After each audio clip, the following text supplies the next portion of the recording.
करके जामवंत जी महाराज जी ने हाथ जोड़ करके कहने लगे, प्रभु आपसे कैसा युद्ध, आप तो मेरे प्रभु श्री राम हैं, लेकिन आपके चरणों में एक प्रार्थना है कि मेरी कन्या जामवती है, उसका आप पाणी ग्रहण संस्कार करें। भगवान ने जामवती के साथ पाणी ग्रहण संस्कार की और समंतक मणि दहेज में लेकर के आए, शत्राजित को वापस किया। शत्राजित ने कहा, प्रभु एक प्रार्थना है, हमारी पुत्री है सत्यभामा, उसको आप चरणों की दासी बना ले। गोविंद ने सत्यभामा के साथ भी विवाह किए।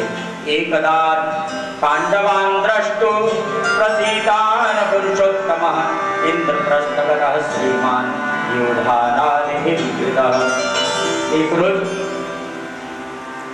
भगवान रथ पर बैठ करके अर्जुन के साथ इंद्रप्रस्थ जा रहे थे। रास्ते में देखा जमुना किनारे एक कन्या तपस्या कर रही। अर्जुन से कहा, अर्जुन जा करके देखी कन्या कौन है। जा करके अर्जुन ने पूछा कि आप कौन हो। कन्या कहने लगी, मैं सूर्य पुत्री कालिंदी हूँ और मैं कृष्ण को वर्ण करने के हेतु ही मैं तपस्या कर रही हूँ। जाकर के भगवान से बताया और गोविंद ने कालिंदी के साथ भी विवाह की। गोविंद ने मित्र वृंदा के साथ विवाह किया और गोविंद ने शिव्या के साथ नग्न जीती और भद्रा और लक्ष्मणा के साथ विवाह किए। गोविंद की 8 विवाह हो गए। एक रोज यथा हतो भगवता भौमोएन चिता स्त्रियः निरुद्धाय एकदा चक्ष्व विक्रमं शारंग धन्वनः। एक वो रोज नारद जी महाराज ने आकर के कहा, प्रभु कन्याओं को पकड़ करके भौमासुर कैद में रख लेता है, कृपा करके आप उन कन्याओं को भौमासुर के कैद से मुक्त कराएं। और भगवान ने भौमासुर का वध करके समस्त कन्याओं को कैद से मुक्त करा करके और कहा, आप लोग अपने अपने घर को जाओ। कन्याएं चरण पकड़ ली, महाराज इतने दिन हम कैद में भौमासुर के रहे, अब हमारे साथ विवाह कौन करेगा, आप अपने चरणों की दासी मुझे बना लो। भगवान ने 16,100 कन्याओं के साथ विवाह किए। भगवान का विवाह 16,108 हो गया। करिहिंचित् सुकुमासीनं स्वतल्पस्तं जगद्गुरु पतिं पर्यचरत् भस्मे यजनेन सम्भोजनैः। ये पुरुष भगवान भोजन कर रहे थे और रुक्मिणी से कहे, रुक्मिणी तुमने एक गलती कर ली। रुक्मिणी ने कहा, महाराज मुझसे क्या गलती हो गया। अरे ये गलती नहीं है तो क्या है, देखो न मैं बलवान हूँ, न राजा हूँ, न सुंदर हूँ, न तेरे से मैं प्रेम करता हूँ। अरे शिशुपाल सुंदर भी है, राजा भी है, बलवान भी है और तुमसे प्रेम भी करता है, अभी भी कुछ नहीं बिगड़ा है, तुम उसके साथ विवाह कर लो। और रुक्मिणी ये सुन करके रोने लगी। तब भगवान ने कहा, रुक्मिणी ये तो मैं मजाक कर रहा था। अरे जिस गृहस्थ आश्रम में पति पत्नी में हास्य परिहास्य न हो, वो कोई गृहस्थ आश्रम थोड़ी तो होता है। एक रोज अनिरुद्ध जी महाराज जब रुक्मिणी ने अपने पुत्री का स्वयंवर करने लगे, उस समय अनिरुद्ध जी महाराज जा करके और कन्या को हरण करके और लाने लगे। उस समय रुक्मिणी ने उनको कैद कर लिया और दाऊ दादा जा करके रुक्मिणी का वध करके और कन्या को अनिरुद्ध जी को लेकर के आए और दोनों का विवाह हुआ। बाणस्य तनया मूषा मुपेने यदुत्तमः तत्र युद्धं उद्धोरं हरिशंकर्यो महत्। बाणासुर की पुत्री उषा थी। एक रोज उसने एक स्वप्न देखी कि मैं एक सुंदर सा पुरुष आया है, उसके साथ मैं विहार कर रही हूँ। उषा के सखी भी चित्रलेखा ने प्रातः काल आई तो उदास बैठी थी। उषा से पूछा, क्या बात है। उसने कहा, सखी मैंने एक स्वप्न देखी कल रात को, जिसमें कि एक सुंदर से पुरुष आए हैं और उसके साथ मैं विहार कर रही हूँ, लेकिन जब मेरी निद्रा खुली तो कोई भी नहीं था। उषा ने कहा अगर मैं चित्र बनाऊं तो तुम पहचान जाएंगे। उसने कहा मैं पहचान जाओगे। उषा ने चित्र बनाना प्रारंभ किया, लेकिन चित्रलेखा ने जब चित्र बनाना प्रारंभ किया तो उषा ने ना ना ना ना करती रही। भगवान कृष्ण का बनाए, तब जाकर के थोड़ी सी शर्मा गई। अनिरुद्ध जी का जब बनाए तो कहने लगी अरे सखी, यही वो पुरुष है जिसके साथ मैं विहार कर रही थी। और जाकर के उस चित्रलेखा ने कलंक सहित ला करके और उषा के शयन कक्ष में अनिरुद्ध जी महाराज के पलंग को रख दिया।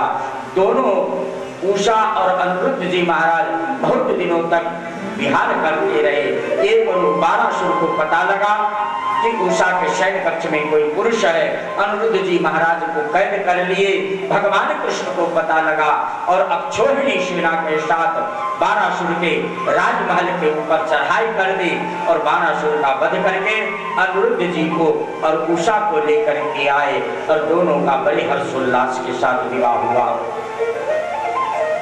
हे राजन,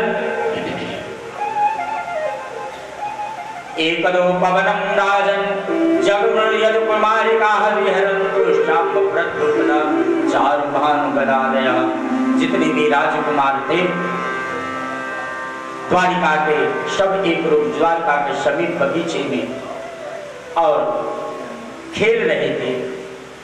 क्या हुआ, एक जब शाम को प्यास लगी तो बगीचे के जो बीच में कुआं था उसमें जल पीने के लिए गए और जल पीने के लिए जब गए तो एक बड़ा सा छिपकली को देखा। दौड़े दौड़े आए, महाराज महाराज बगीचे के बीच में जो कुआं है उसमें बड़ा सा छिपकली पड़ा हुआ है। गोविंद आए और आकर के जैसे ही स्पर्श किया वैसे ही वो दिव्य स्वरूप धारण करके और चरणों में पड़ गए। भगवान ने पूछा आप कौन है? महाराज मैं राजा नृप हूं। तो आपको छिपकली के शरीर कैसे मिला? महाराज मेरा एक नियम था, रोज मैं गौदान करके करता, गौदान एक ब्राह्मण को देता था। एक रोज मैंने एक ब्राह्मण को एक गौदान करके दिया, दूसरे रोज दूसरे ब्राह्मण को गौदान करके दिया। पहले वाले ब्राह्मण अपने गौ को खोजता हुआ आ रहा था, क्योंकि उस ब्राह्मण का गौ दरवाजे से खुल करके राजा के गौशाला में मिल गया था। वो ब्राह्मण अपने गौ को खोजता हुआ आ रहा था। ये ब्राह्मण गौ को लेकर के जा रहा था। पहले वाले ब्राह्मण ने गौ को देखा, रे भैया ये गौ तो मेरी है। दूसरे ने कहा नहीं, ये तो राजा ने अभी अभी मुझे गौ दान करके दिए हैं। अरे ये तो गौ मेरी है। वो कहे मेरी है, वो कहे मेरी है, फैसला कैसे हो? तब राजा के पास गए और जा करके कहा महाराज आपने ये गौदान मुझे अभी अभी करके दिए हैं और ये कह रहे हैं मेरी है। राजा बड़े असमंजस में फंस गए। उन्होंने पहले वाले ब्राह्मण को कहा महाराज आप इस गौ के बदले 100 गौ सुंदर सी अधिक दूध देने वाली ले लो। उसने कहा मैं बिल्कुल नहीं लूंगा, यही गौ लूंगा। दूसरे को कहा 200 गौ आप ले लीजिए। उन्होंने कहा नहीं लूंगा तो मैं यही गौ लूंगा। अब राजा करे तो क्या करे? पहले वाले ब्राह्मण ने इतने में श्राप दे दिया, महाराज आप जैसे छिपकली के तरह रंग बदलते हो, आप जाओ छिपकली हो जाओ। महाराज मैं वही राजा नृप हूं। मेरे भाई बहन, इस कथा से हम लोगों को कुछ शिक्षा लेनी चाहिए। शिक्षा क्या लेनी चाहिए कि संकल्प की हुई वस्तु पर हमारी अधिकार नहीं होता है।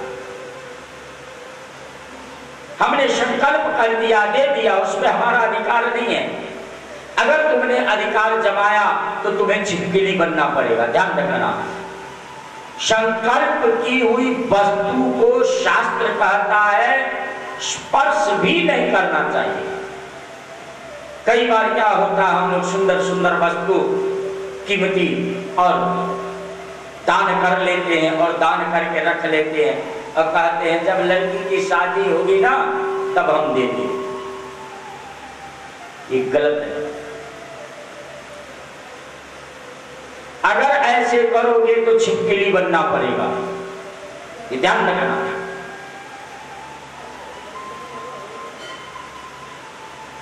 दूसरी बात, हम दान इतने करते और ढिढोरे इतने पीटते। 1 रुपया दान करेंगे, 10 रुपए की बैनर लगाएंगे फलाने व्यक्ति ने इतने दानदाता ने दान किया। मैं उस दिन नीचे बैठा था तो देखा यहाँ से वहां तक दानदाताओं के पत्थर लगे हुए।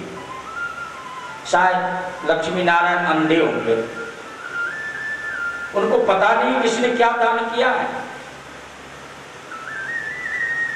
अगर तुम भगवान की प्रसन्नता के लिए तुम दान करते हो तो ये नाम लिखवाने की कोई आवश्यकता नहीं है।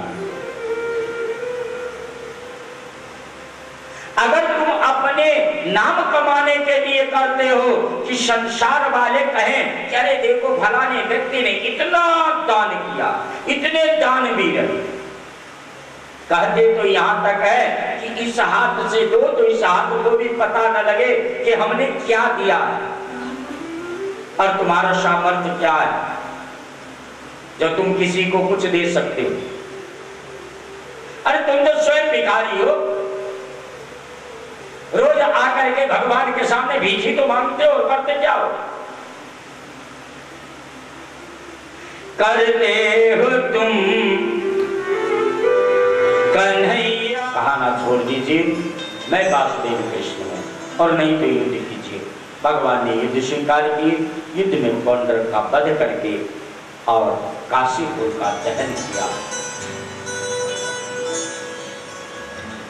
दुर्योधन अपनी पुत्री लक्ष्मणा का स्वयंवर किए, उसमें शाम हरण करके ला रहे थे तो दुर्योधन ने कैद कर लिया और दाऊ दादा जा करके हस्तिनापुर का कर्षण करके और दोनों को लेकर के आए और बड़े हर्षोल्लास के साथ विवाह हुआ। एक बार नारद जी महाराज के मन में आया कि किसी के पास एक पत्नी होती है तो बड़ी परेशान रहता है। नमक है, तेल है, हल्दी है, जोड़ते जोड़, और आजकल तो खर्च भी ज्यादा बढ़ गए। ब्यूटी पार्लर का खर्च 1000 रुपया है एक दिन का, केवल आईब्रो बनाने का 500 रुपये।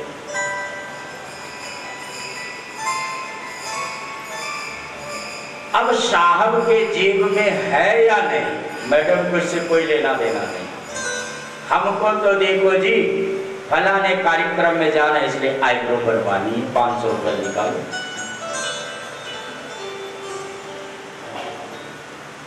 तो नारद जी ने सोचा किसी के पास एक पत्नी होती है तो बेचारा पसीना पोंछते पोंछते क्यों भैया ठीक है कि नहीं परेशान रहता है,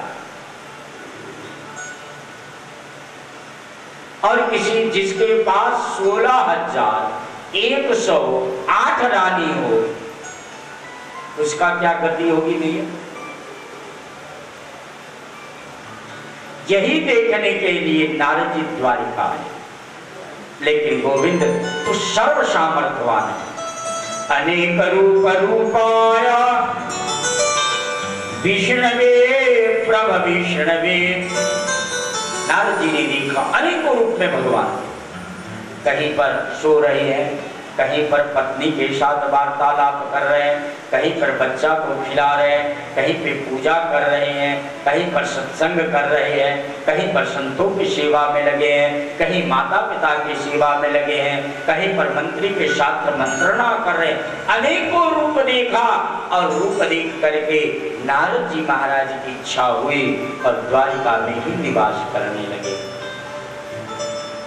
वसुदेव जी महाराज ने यज्ञ की और यज्ञ में सभी बंधु बांधवों को बुलाया। भगवान ने उद्धव से मंत्रणा की कि उद्धव महाराज धर्मराज युधिष्ठिर का निमंत्रण पत्र आया, अश्वमेध यज्ञ कर रहे हैं, मुझे जाना चाहिए कि नहीं? उद्धव ने कहा महाराज उनके साथ